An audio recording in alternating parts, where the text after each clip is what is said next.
Hey, what is up guys, and welcome back to the channel.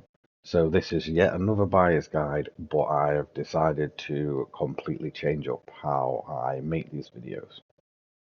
So when it comes to these videos now, instead of putting them in different events where the car can feel different or it may or may not be suited, I'm going to do them at one set location, which is the Nürburgring Nordschleife layout. This makes, everything equal for all the cars, even if some cars may or may not agree with the track. For me, it's the perfect long testing ground for each and every car that I will be either saying buy or don't buy. So some of the rules for this series is it must be a blind lap. So if I go off the track, if I crash, it'll all be kept in there because I don't want to basically lie to my audience and say, yeah, this is a really good handling car if it's not. Do you know what I mean? So yeah, it has to be a blind lap. Default setup because a lot of people are going to sort of use this car the way it is. I want to sort of give you that out of the box experience. So no upgrades, no tuning, and just sort of see where it goes. So the first car in this series is something a little bit special. It's the Lamborghini Veneno. This is the 2014 model.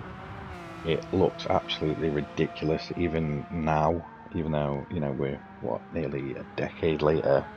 It still looks a pretty crazy looking car. I know, I think they only made like four of these in real life or something ridiculous like that. So I just want to sort of start it with a bit of a bang. So obviously I'm quite active in the Gran Turismo community, so I hear a lot of things about different cars. I was told this car was pretty terrible. And to be fair, I've got to disagree. I think it's a very, very good car. I think it's very, very quick. Um, the only thing I would say was with the default setup, because I'm just going to use it straight out of the box.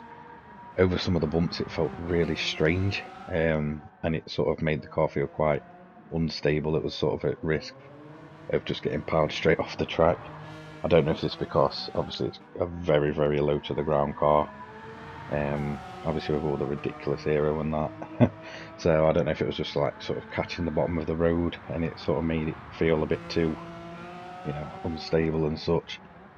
But personally, I really enjoyed this lap. I felt on edge the whole time, and I feel like that is one of the best experiences you can have in a car. It's sort of feeling like you're in control, but anytime this car can bite you. So for those of you who may have overlooked this car or not realise it's even in the game, because we do have a lot of cars to get through in Gran Turismo 7, you may be wondering sort of what makes it so special. So this is an invitational car, meaning you need an invitation to buy it. So it can become quite rare, but I believe patch 1.12 opened up invitations for all cars. So this should still be available for pretty much everyone to buy that logged in before, I think, April 24th. So for me, this is the perfect time for you to buy this car. It's quite expensive. I believe it's like 3.6 million. It may be to some of you lot, a bit of a garage queen. So it sits there, or you take it out just to sort of show off that you've got it. But for me, I think it's a very drivable car, even if it's a bit of a handful.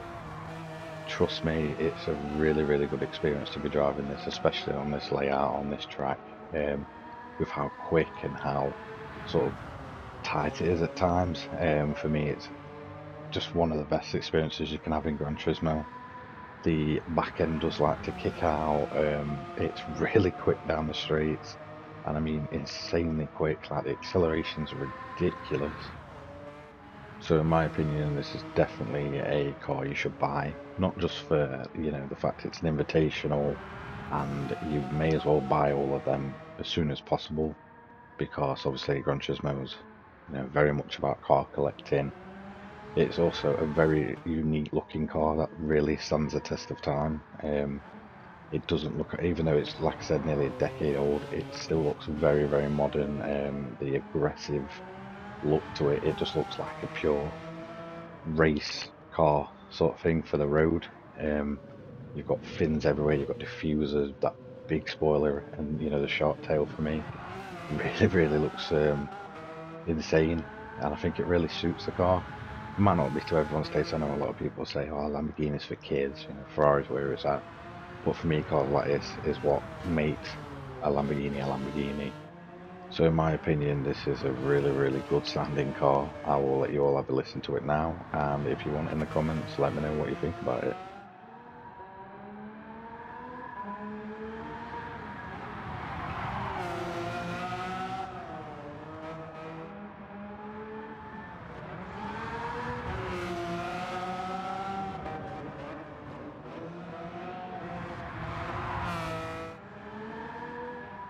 So the reason I'm sort of laying the buyer's guides out like they are now is because for me, this track is just perfect. Obviously, it's the world's toughest track, so you can test your handling, suspension, the drivability of a car and the speed, all at one place over one lap.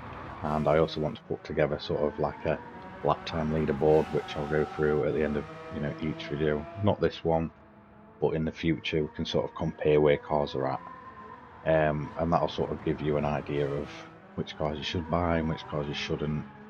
So we've already over 400 cars to get through, and obviously I will be redoing some of my buyer's guides, because I want to make it fair, where we have every car on this track really, and doing this layout it sort of equals everything out.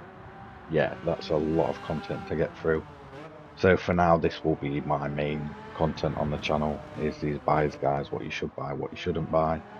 Obviously when Gran Turismo 7 gets updates, these may sort of fade away for a couple of days or a week or so, it depends how big the update is. But yeah, I do really enjoy making these videos, and it seems like a lot of you guys enjoy sort of talking about the individual cars. So another reason I want to sort of do this as well, because a lot of my buyer's guides, well, a few of them, were done before what patch 1.13, and obviously patch 1.13 it gave us the new physics for the cars.